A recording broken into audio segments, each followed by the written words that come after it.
তিনটি বিদ্যালয়ের শিক্ষক শিক্ষিকা সকলে একত্রিত হয়ে আরজিকর কাণ্ডের প্রতিবাদ জানালো নদিয়ার ফুলিয়ায়। করলেন মৌন মিছিল। এদিন নদিয়ার ফুলিয়া শিক্ষানিকেতন, ফুলিয়া বিদ্যামন্দির এবং ফুলিয়া বালিকা বিদ্যালয়ের শিক্ষক শিক্ষিকারা রাস্তায় নেমে আরজিকর কাণ্ডের প্রতিবাদ জানালেন। একত্রিত হয়ে দোষীদের দৃষ্টান্তমূলক শাস্তির দাবি জানানো হয়।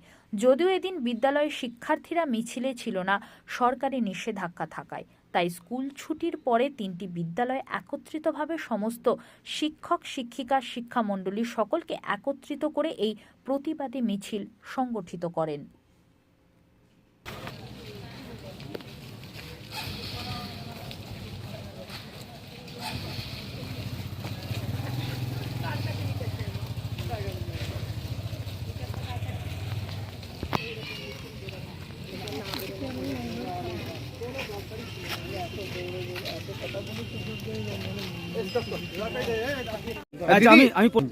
দিদি, মূলত আজকে কি কারণে রাস্তায় নামলেন?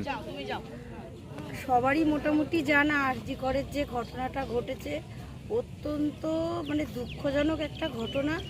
সেই ঘটনা কোনোভাবেই মেনে নেওয়া যেতে পারে না এবং এই কারণেই আমরা আজকে সবাই মৌন মিছিলই করলাম।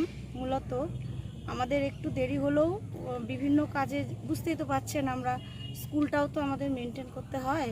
সেখানে আমরা আমাদের ডিউটি আওয়ার্স সম্পূর্ণ কমপ্লিট করেছি। আমাদের ডিউটি আওয়ার্সে আমরা কোনো ঘাটতি করিনি।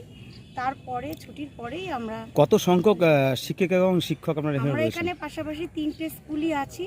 তিনটে স্কুল থেকে কমপক্ষে 70-80 জন তো হবে। কোথা থেকে শুরু করেছেন আপনারা? আমরা ফুলিয়া শিক্ষানিকেতন থেকে শুরু করে ফুলিয়া টাউনশিপ, এই পঞ্চায়েতের পাশ দিয়ে পুরো এই রাস্তাটা কভার করে। কি চাইছেন আপনাদের দাবিটা কি? আমরা চাইছি যারা এই ধরনের বাজে কাজে যুক্ত ছিল বা করেছে তাদের শাস্তি হোক। এখনো পর্যন্ত সিবিআই সরকার কিন্তু সিবিআই তদন্ত করছে। আমাদের তো প্রশাসনের উপরে ভরসা আমাদের রাখতেই হবে। প্রশাসনকে ডিঙিয়ে তো আমরা কিছু করব না বা পারবও না।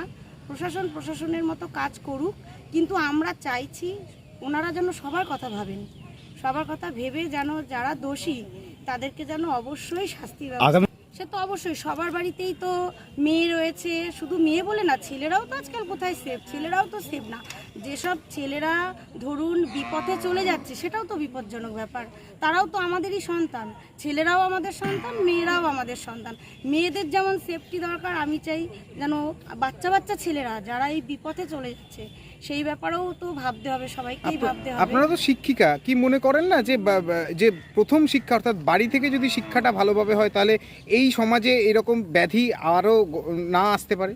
অবশ্যই বাড়ির শিক্ষাটা তো প্রথমে পাবেই। বাড়ির সাথে সাথে তো আমাদের স্কুলেও ওরা বাড়িতে যতক্ষণ হয়তো বেশি থাকে, বাড়িতে স্কুলে হয়তো টাইম কম, তবু যতটুকু টাইম ওরা থাকে আমরা তো ওদেরকে সবসময় নিজেদের সন্তানের মতো ভালোবাসি।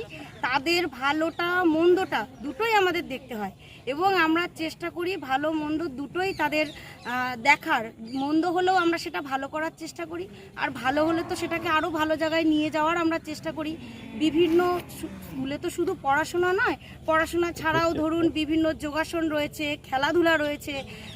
আজকাল ছেলেরা বা মেয়েরা বিভিন্ন খেলায় গিয়ে ভালো পারফরমেন্স দিচ্ছে। আমাদের ছেলে মেয়েরা তারা তো আমাদেরই স্টুডেন্ট, আমাদেরই ছেলে মেয়ে। সুতরাং এই ছেলে মেয়েগুলো যেন বাজে দিকে চলে না যায়। আপনার নাম পরিচয়? আমার নাম শিখা চক্রবর্তী, আমি ফুলিয়া বালিকা বিদ্যালয়ের টিআইসি।